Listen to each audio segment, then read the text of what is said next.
कृष्णाय वासुदेवाय हरे परमात्मने प्रणतक्लेशनाशाय गोविंदाय नमो नमः। जय श्री कृष्ण मेरे सनातनी बंधुओं।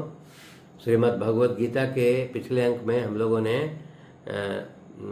तीसरे अध्याय के श्लोक संख्या 29 तक का अध्ययन किया था।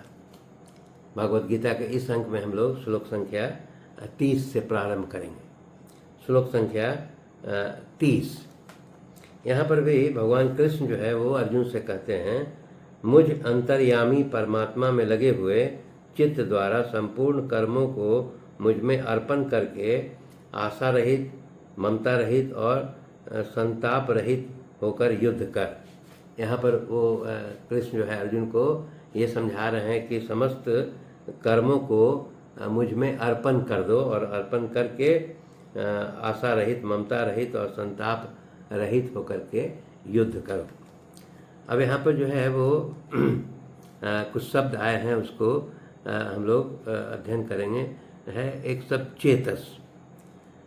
तो ये इस शब्द का अर्थ है कि जो व्यक्ति जो है इस प्रकार से वो मानता है कि चित्त में जो भगवान हैं वे सर्वशक्तिमान हैं, सर्वाधार हैं, सर्वव्यापी हैं, सर्वज्ञ हैं, सर्वेश्वर हैं, परम प्राप्त हैं, परम गति, परम हितैषी, परम प्रिय, परम सुहृद और परम दयालु मानता है, वैसे व्यक्ति को चेतस कहते हैं। तो इसमें जब इस तरह का जो ज्ञान आ जाता है, तब वो व्यक्ति समझता है कि मुझ में कुछ भी करने की शक्ति नहीं है और भगवान ही सब प्रकार की शक्ति प्रदान करके और मेरे द्वारा अपनी इच्छा अनुसार यथा योग्य समस्त कर्म करवा रहे हैं। मैं तो केवल निमित्त मात्र हूँ। मतलब यहाँ पर जो है योगी को जो है वो कर्ता भाव का अभाव हो जाता है और वो यह मान करके चलता है कि जितने भी कर्म मेरे द्वारा किए जा रहे हैं वो मैं नहीं कर रहा हूँ, बल्कि परमात्मा जो है वो अपनी इच्छा अनुसार ये सभी कर्म करवा रहा है। तो इसी को जो है यहाँ पर भगवान का समझाने का मतलब है कि इस तरह की जब भावना आ जाती है, उसी को कर्मों को जो है वो भगवान में समर्पण कर देना कहते हैं।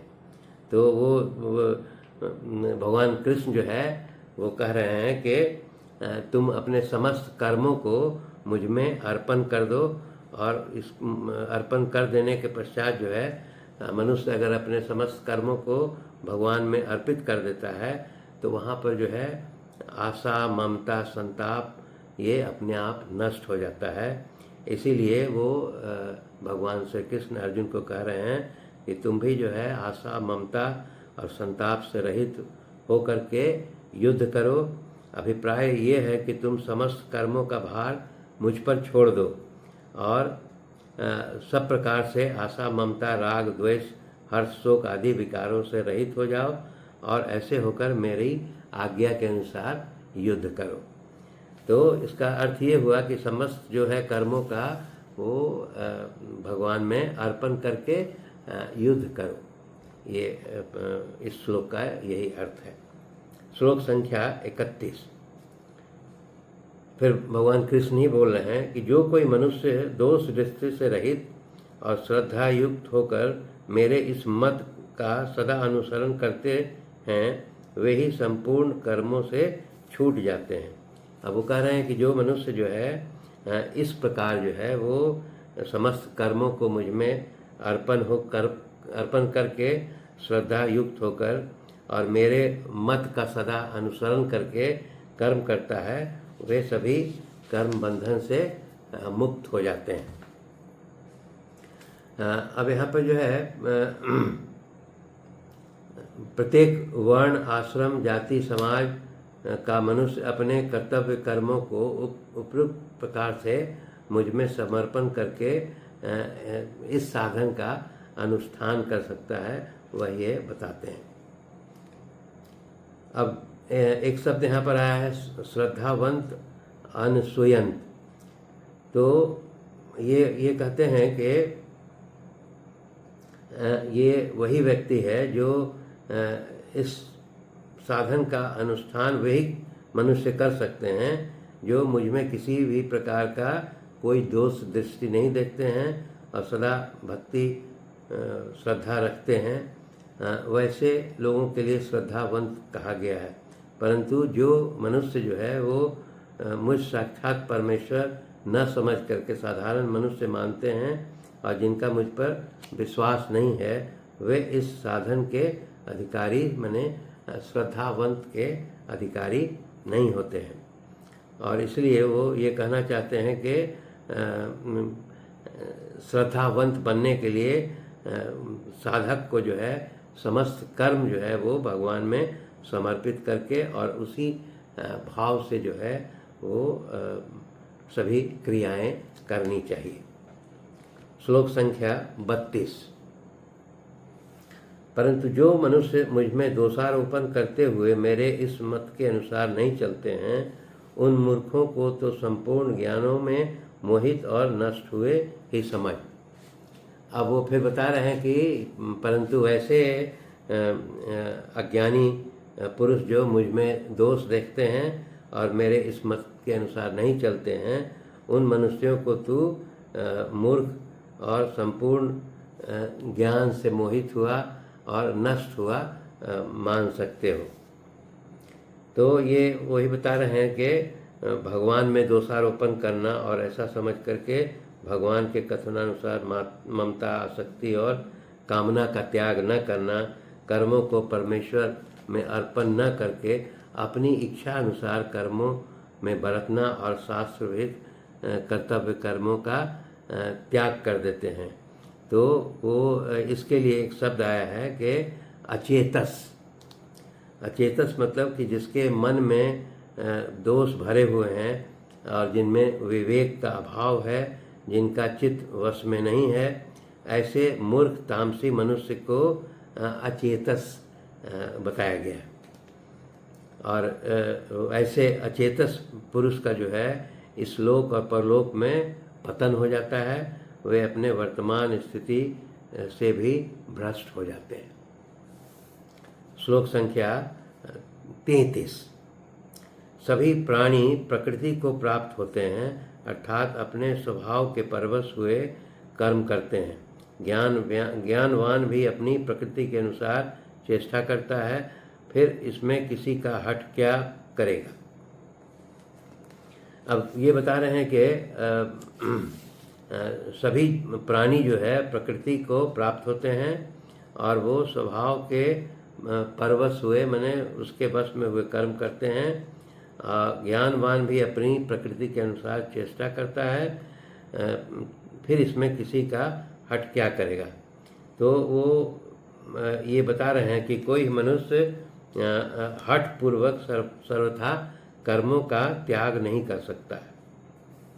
अब यहाँ पर कुछ शब्द आए हैं, इसको हम लोग समझते हैं। प्रकृति, जन्म और जन्मांतर में किए हुए कर्मों के संस्कार जो स्वभाव के रूप में प्रकट होते हैं, उस स्वभाव का नाम प्रकृति है। मतलब जन्म जन्मांतर में जो आपने कर्म किया है वो जो है संस्कार में वो स्वाभाविक रूप से प्रकट होते हैं, उसके लिए शब्द आया है प्रकृति।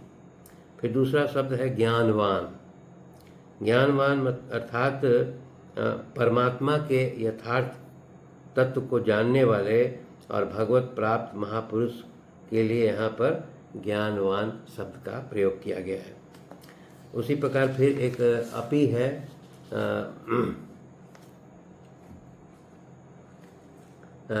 ज्ञानी वस्तुतः न तो कर्म संस्कार से किसी प्रकार कोई संबंध रखता है और न वह किसी प्रकार की कोई क्रिया करता है। अर्थात जो ज्ञानी होता है वो सभी कर्म से वो अपना कोई संबंध नहीं रखता है और न वो किसी प्रकार की क्रिया करता है। तो एक शब्द फिर आया है चेष्टते। इसमें ज्ञानी जो है वो सभी क्रिया करता है, उसमें कर्तापन का जो है वो अभिमान उसको नहीं होता है और इसके कारण वो राग द्वेष और अहंता और ममता से सर्वथा शून्य हो जाता है। अब इसमें जो है वो ये बता रहे हैं कि निरंतर परमात्मा के स्वरूप का चिंतन करते करते जब अंतकरण में मल, विक्षेप और आवरण, इन तीनों दोषों का सर्वथा अभाव हो जाता है, तभी साधक को परमात्मा की प्राप्ति होती है। अब इसमें वो बता रहे हैं कि इस कारण जो है अंतकरण में अविद्या मूलक अहंता, ममता, राग, द्वेष, हर्ष, शोक, दंभ, कपट, काम, क्रोध, लोभ, मोह आदि विकार नहीं रह जाता है।